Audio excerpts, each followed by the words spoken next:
Hello, everyone. Welcome to the Symposium on Shortcut Circuits for Vision in Development, Adulthood, and Rehabilitation. My name is Marta Garrido, and I am the chair of the symposium and also a speaker, together with three other wonderful speakers. The first one is Marco Tamietto from the University of Torino in Italy.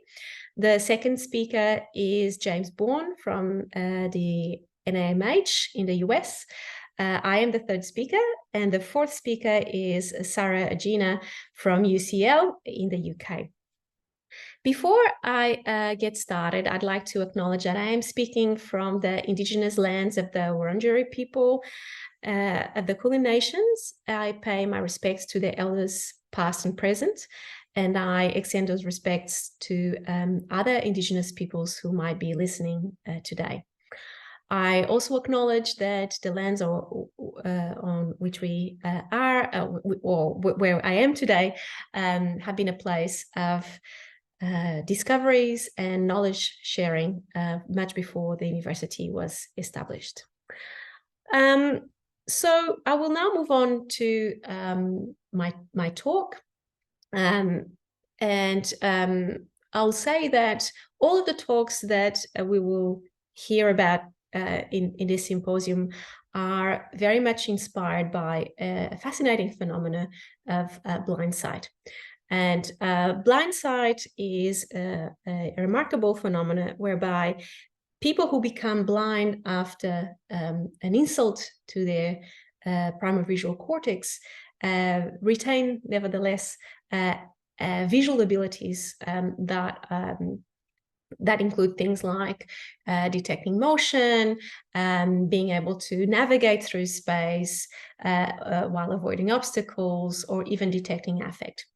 And what I will show today is evidence for pathways that might carry that information, which bypass the visual cortex, but I will show this in a normative population. But I'd like to first start by showing you some of the incredible images of the brains of one of these patients with blindsight. So this is TN. It was described by Beatrice de Gelder back in 2008. And in this case, this patient had bilateral lesions of the visual cortex and yet retained amazing abilities like avoiding obstacles while navigating through space, and also was able to accurately discriminate affect in faces that he could not see. And that has been described as well by Beatrice de Gelder and Alan Peña before. So this is incredible, right? So there's no visual cortex. People can't actually see, and yet somehow they can use that information correctly. So they are somehow perceiving, but without seeing. And the question is how? How is this possible? And I think the answer is the brain finds a way, but how does it find a way is what is very puzzling and very exciting to me. So one possibility that has been put forward to explain blindsight is that perhaps there are shortcuts that bypass V1. And so when V1 is damaged, somehow still the information gets to where it needs to be and is processed in a way that is useful for the person without needing to rely on V1 processing. And here I've got an example for the case of motion detection, whereby two alternative pathways have been proposed. These are the major ones that have been proposed. One that says that the information goes directly from LGN to V1 LGN to MT or V5 bypassing V1. The other possibility is that the information goes from pulvinar directly to MT, again bypassing V1.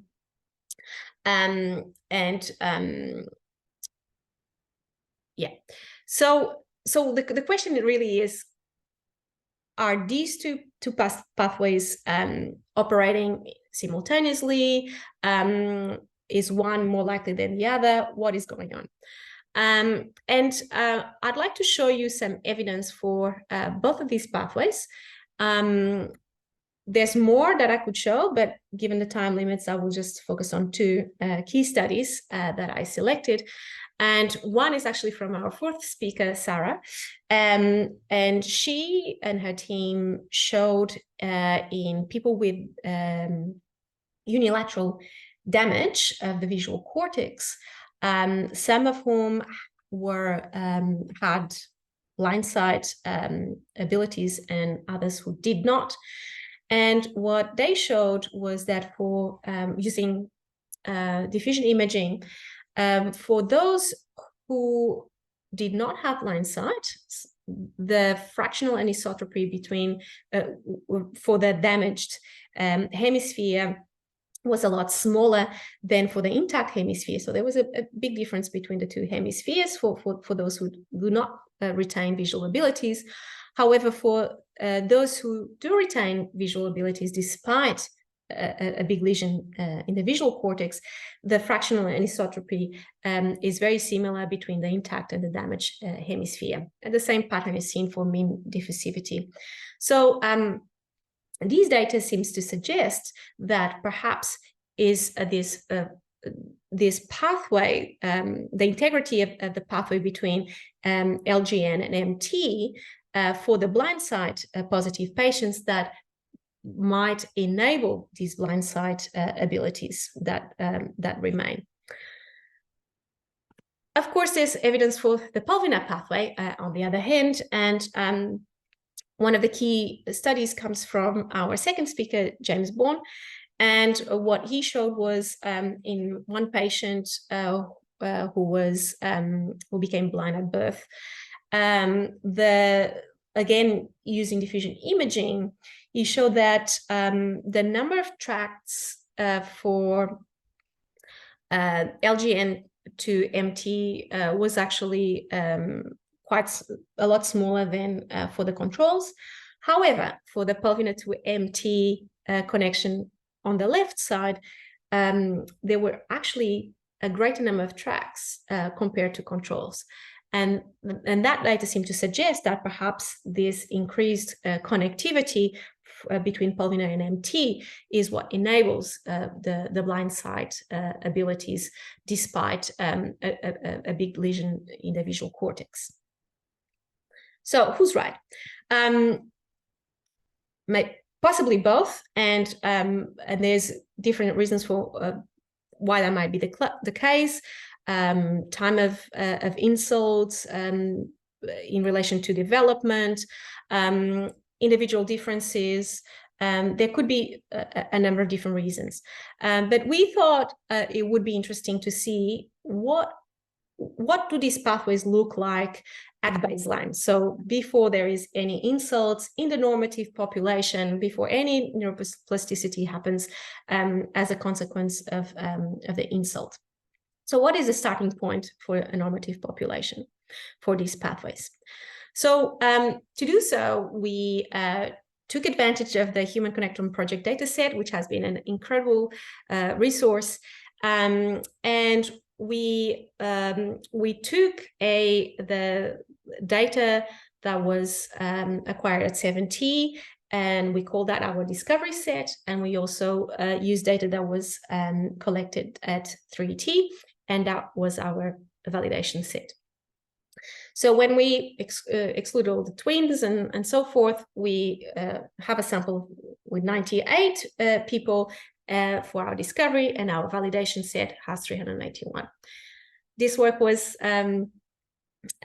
led by a former postdoc in my lab, Elise Rowe, and I think she did an amazing job, and you've got the link for the preprint there as well. So what we did here was to look at these two pathways, pulvinar to MT and LGN to MT, and we used diffusion-weighted imaging and tractography to try to reconstruct these pathways in all of these individuals. And we were able to do so for both pathways, pulvinar and LGN. You see pulvinar pathways in purple and LGN pathways in green. for the 7T on the left, and then replicate it for the 3T data on the right. For most people, we were able to reconstruct these pathways.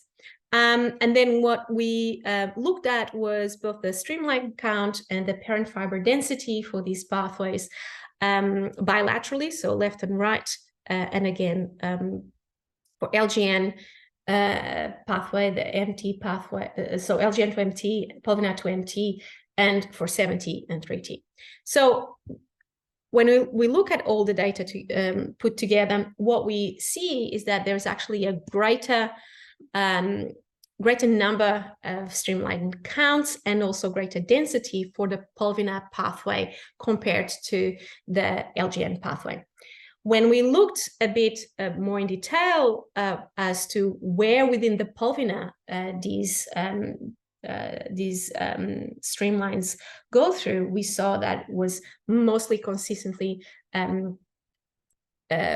within the inferior pulvinar. So that is interesting, but we then thought we asked something further on top of that, which was, what about myelination? Because one of the reasons why this idea of the shortcuts gain some traction is that having shortcuts will increase speed. These pathways can be shorter, and so the information gets the information that is, especially the information that is critical to survival, will get to where it needs to be in the brain a lot quicker than going through the traditional pathway, the cortical pathway, through V1 and then through all the cascade of visual processing until eventually the brain can respond appropriately to that information. And so in thinking about speed, we thought, okay, well, for these shortcuts to really be useful in providing faster information as compared to the V1 route, then these pathways should be heavily myelinated. And so we asked, what does the myelination look like for both of these pathways? And again, the same approach, looking at our discovery set in the 7T and our validation set in the 3T, both pathways, LGN and pulvinar, left and right. So what do we find there? And I should say, for myelination, we use the T1-T2 ratio. We looked at the myelination along the tracts that we reconstructed from the previous step, from the diffusion imaging data, and then we averaged the myelination through that pathway in order to have the final estimate for each individual participant, which you see in the bottom graphs on C. And so when we look overall at these tracts, then we actually find that the LGN pathway is more myelinated than the pulvinar pathway. So in sum, what we found was greater fiber density for the pulvinar pathway, but greater myelination for the LGN pathway. And it seems to be somewhat contradictory, and initially I didn't actually believe that was the case. But what we interpret is that perhaps the LGN pathway to MT is used more so than the pulvinar pathway in adulthood, and this seems to suggest that perhaps there is an adaptive myelination for this pathway that leads to presumably to faster signal transmission. So of course, one of the limitations of this study is that we only look at anatomy. We don't have a behavioral measure of whether people's responses really are faster the more myelinated these pathways are, and that's definitely something that we are following up on. So just to conclude, I think this study and many other studies that we see today in this symposium and beyond demonstrate that the brain has shortcuts for information information that is critical to survival.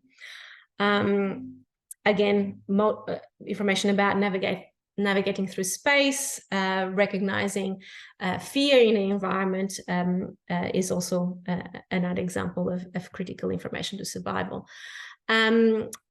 But the question is still why has the brain evolved with circuits that are in some way redundant in terms of the types of information that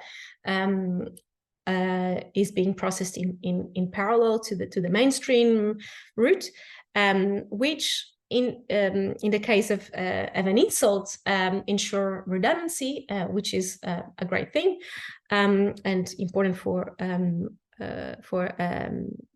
adaptation. But then also the other possibility is this idea of increasing speed. So shortcuts are shorter pathways, perhaps more myelinated. But again, that's something that we would have to compare to the myelination for the cortical route, which we haven't done. And the other possibility is that perhaps these shortcuts ensure efficiency. We discussed actually these ideas in a review paper, which I invite you to have a look at. But one pressing question for me is that we know that the brain is heavily connected, and at some level, all areas of the brain are connected, perhaps not directly, but indirectly they will be. And yet, even though this information reaches, like say in the case of blindsight, information about motion reaches MT, still information remains unconscious. Is still in this case a patient is not able to actually see, and that is a question that I often ponder on. So with that, I'd like to thank my team, and especially Elise Rowe, who was a former postdoc in my lab and ran all the DTI and myelination analyses. And also just a plug into a poster from my student, Arshia Sangoshuli. Please go see his poster. He will be talking about some of these, again, inspired by blindsight, but looking at different pathways and shortcuts in that can change through development. So thank you very much, and I'll look forward to seeing you in Montreal.